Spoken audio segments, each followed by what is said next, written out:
not happy when we got back home. Keith and Moofy's parents called and told him that I terrorized their daughter. "Son, I know things are hard for you, but why would you pick on a child?" he asked with a disappointed sigh. "I didn't do anything. She was the one attacking Zim. Look at his black eye," I argued. Dad knelt down to get a closer look at Zim's face, then placed a hand on his shoulder. "Did that girl really do this to you, son?" I noticed a change in Zim's expression.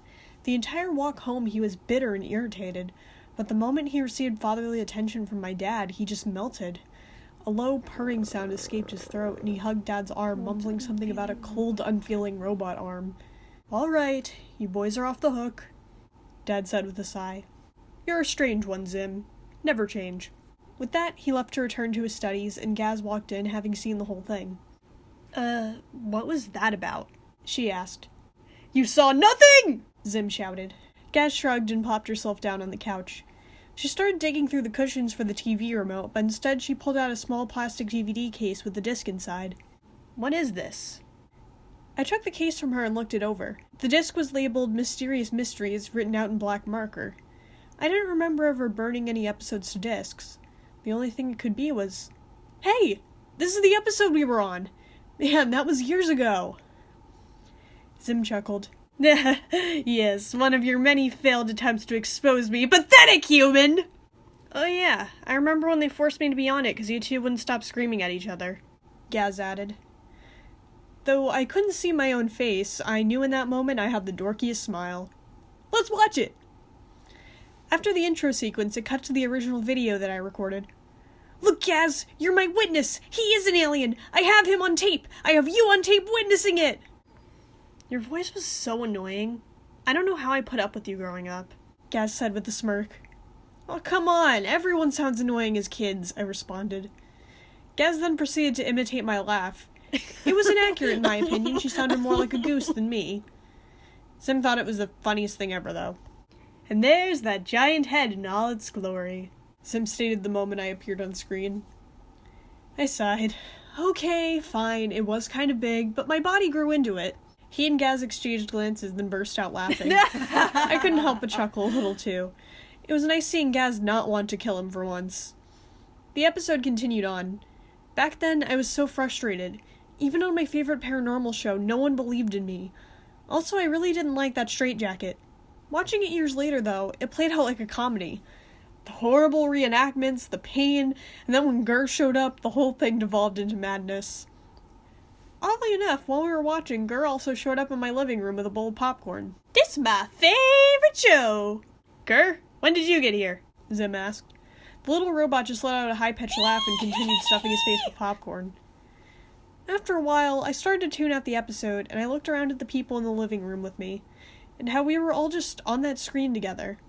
For some reason, fate kept bringing the four of us together, whether we were enemies, allies, friends, or maybe even some sort of family. It just kept working out like that.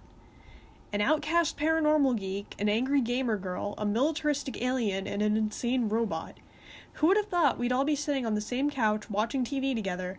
It sounds like the setup to some corny joke, but no, this is my life.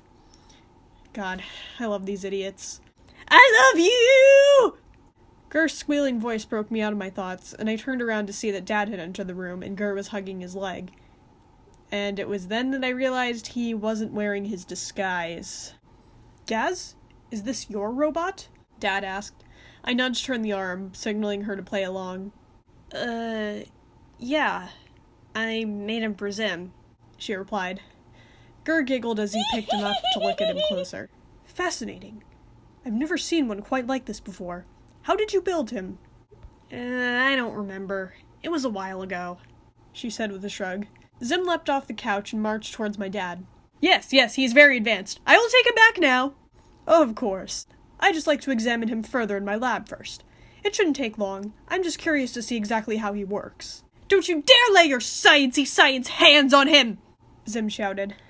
Dad simply laughed it off. No need to worry, Zim. He'll be fine. After all, he is only a robot." He walked off to his lab with Gur, Zim chasing after him. "Gur! You give me back my Gur!"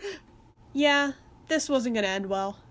Before she could protest, I took Gaz by the hand and we joined in the chase.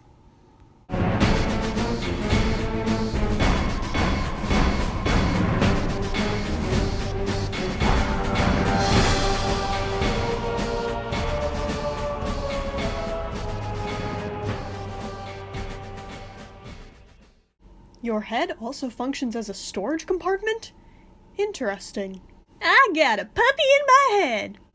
Dad watched intently as Gur pulled a live puppy out of his head. Meanwhile, Gaz and I were holding Zim back with all our strength as he threatened to claw our father's eyes out. Gaz, this is your most impressive invention yet.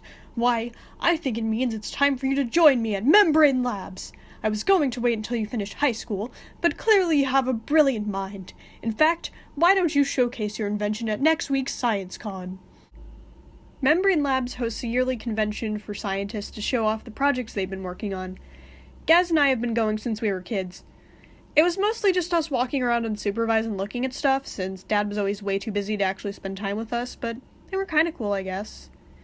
Letting Gaz show off Gur at ScienceCon was a horrible idea doomed to backfire, but unfortunately, there wasn't much we could do about it.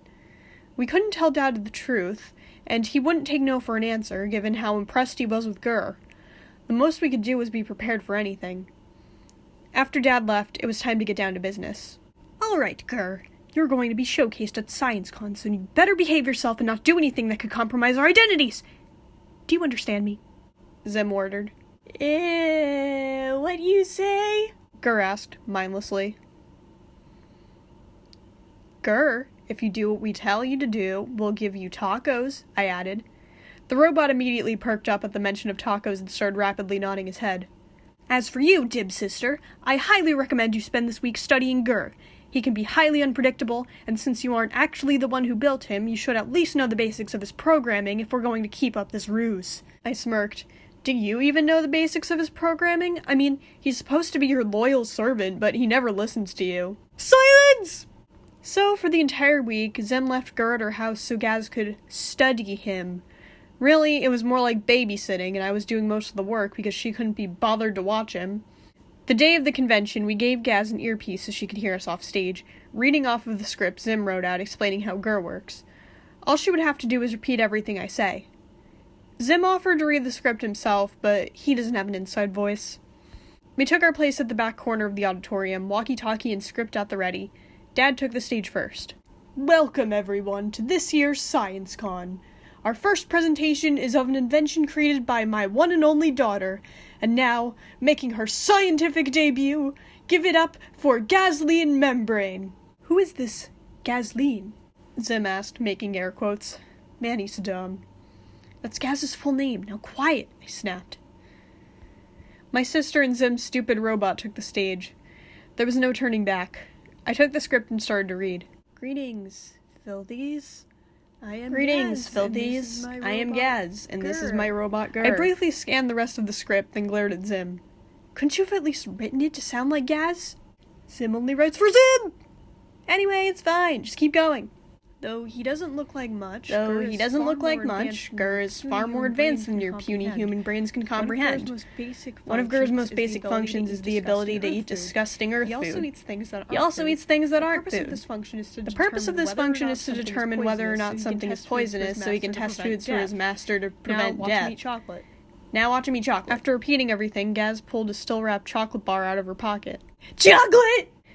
And then Gur ate said still-wrapped chocolate bar. The audience of scientists nodded to each other and jotted down notes. Surprisingly, things were actually running smoothly. Gur is also outfitted with rocket boosters, allowing himself to fly, and also be used as a vehicle. He has enhanced strength and can easily carry a small human. Gur then proceeded to lift Gaz, and I could feel her cold glare on me from across the auditorium. Most importantly, Gur is armed with a large variety of deadly weapons to ensure protection from enemies. Gur, go attack a random civilian. At that point, I ditched the script and had Zim by the shirt collar. What the heck? I screamed as quietly as possible. What? Gur never listens to me anyway, Zim replied with a shrug. The thing is, Gur didn't hear the order from Zim. He heard it from Gaz. And when Gaz tells you to do something, you do it. An audible scream broke through the crowd as blasts of lasers burst out of Gur's head. Sim snickered to himself. I don't see what's so funny about this, I stated. Gaz seems to think it is. When I turned my attention back to the stage, I could see that she was struggling to hold back her own laughter. Knock it off, both of you! I shouted into the walkie-talkie. After composing himself, Zim took the walkie from me. Alright, that's enough, Gaz. You can call him off now. Following her instruction, the little robot finally stopped terrorizing the man in the front row, and he returned to the stage. They both stood there awkwardly staring at everyone for a few seconds, then walked off. Dad took the stage afterwards. "That was a fantastic presentation, daughter. She has quite the sense of humor. Now, moving along to our next presenter." We met up with Gaz and Gura over by the snack table. "Well, that could have gone worse, I guess." Dad seemed satisfied. "You can have your robot back now," Gaz added. Gura wrapped his master in a tight squeeze. Zim pretended to look annoyed, but I could tell he secretly missed him. Oddly enough, there were no hard feelings from the other scientists. They were used to Dad doing extreme things in the name of science. The man Gura attacked even thanked Gaz for allowing him to be part of the demonstration. Scientists are a strange type, but so is my sister. She'd fit right in.